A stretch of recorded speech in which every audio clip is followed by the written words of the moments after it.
Well, I don't see. There are 2 rovers now on Mars. Well, okay, there is climate change. And this theory, in fact, hurts a lot of scientists. There are a lot of scientists that don't completely disagree with climate change. They say, look, there are other things. It happened in the past, it happens now. It's normal. It's a normal cycle. Why is everybody so upset? A lot of the cycles, and people are talking about the sun entering a new place of the galaxy, a new part of the galaxy that we haven't been around in for hundreds of millions of years. There are lots of unknowns on an astrophysics level. None of these scientists know exactly what drives the cycles of the sun. When we think of the sun, up until recently scientifically, the sun was a constant point of light, like a nuclear reactor, virtually constant. It was called the solar constant. If you just focus on the light of the sun, it is pretty constant. Actually, even the light of the sun has a 11-year cycle. It varies by 0.01%. Now that's not constant, right? But on a magnetic level, and nobody looked at the magnetic cycles of the sun until recently. We didn't have the instruments. Now we've got the instruments. We see the sun is, in a way, like a woman. It's got periods, it's got cycles. And some of these are very, very long term. We were talking earlier about science not being interested in this. Science is very patriarchal. I think, oddly enough, it just cannot handle periods and cycles, and it doesn't want to get into prediction. And science is only ever concerned with the external, objective, consensual reality. Now that's all very fine if you want to build something in engineering, but it's only half the story. The internal part, the soul, our dreaming, nothing that we've created could be created without first dreaming it.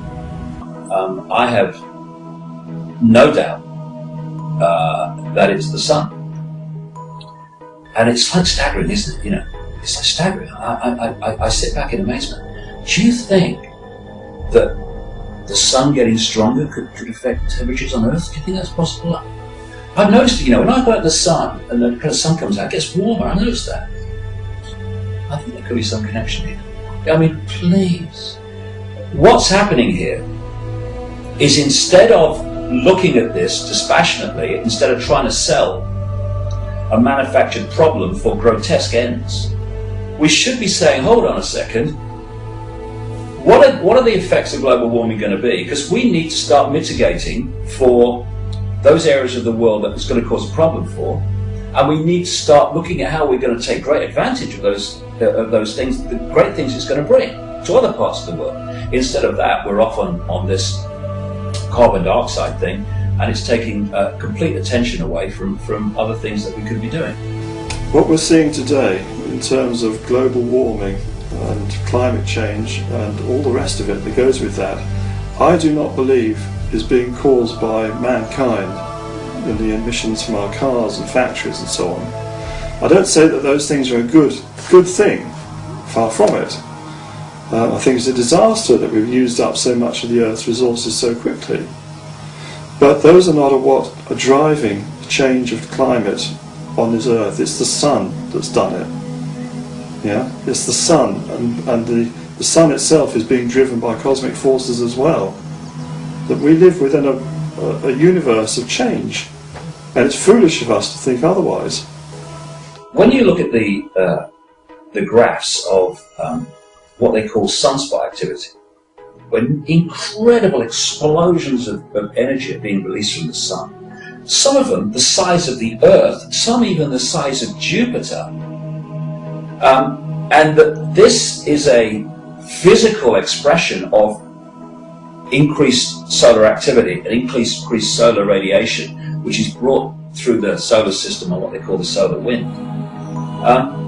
When you see the graph of when you get more solar activity like that, and the graph of Earth temperatures, and then when the sunspot activity falls and the amount of solar radiation being emitted falls, so do the temperatures, right? I think we might be onto something here. If there is one solar flare, 2.5 times bigger than the one from 1989 that destroyed the electric grid system in Canada, then the whole worldwide grid system will be completely shut down for at least several years. Solar flares associated with sunspots are the sudden eruption of particles and electromagnetic energy stored in the corona of the sun. Solar activity varies with an 11-year cycle, and at its peak there are typically more sunspots and hence more solar flares. Sunspots are darker, cooler areas than the rest of the sun, and it is when more of these sunspots appear that cause some researchers to theorize that a huge solar flare could hit the Earth with dire consequences. Now, think about it. If you don't have any electricity, then everything stops. Our whole society will collapse. In only 2 weeks, you won't have food, you won't have drink, you won't have any money, nothing will work again. So people will start killing each other only after 2 or 3 weeks. And the societies that have no electricity, they can survive, but we can't survive. This is what can happen without with a high possibility, and that is also the reason why they are now have sent so many probes to the sun to see what will happen in 2012, because they are expecting very big problems. They know about it, but they don't want to talk about it at this moment. However, this planet of ours, the Earth, also has many variables, many factors that could cause or add to climate change and could alter human behavior. Factors like the magnetic field, which protects us from harmful cosmic and solar rays, and the Earth's pulse, the Schumann resonance. This being the electromagnetic waves which exist between the ionosphere and the Earth's surface, which resonates at around 8 Hz per second, and some researchers tie these naturally formed electromagnetic waves to human brain waves, and believe that a change in this resonance could affect human behavior. I've spent the bulk of my adult life studying and researching ancient texts, traditions, cultures, the wisdom of those who have come before us. And they do, in fact, the texts, some of the calendars going back over 18,000 years, that's before the last ice age, all point to this time in history. And they say that we are living a very unique time.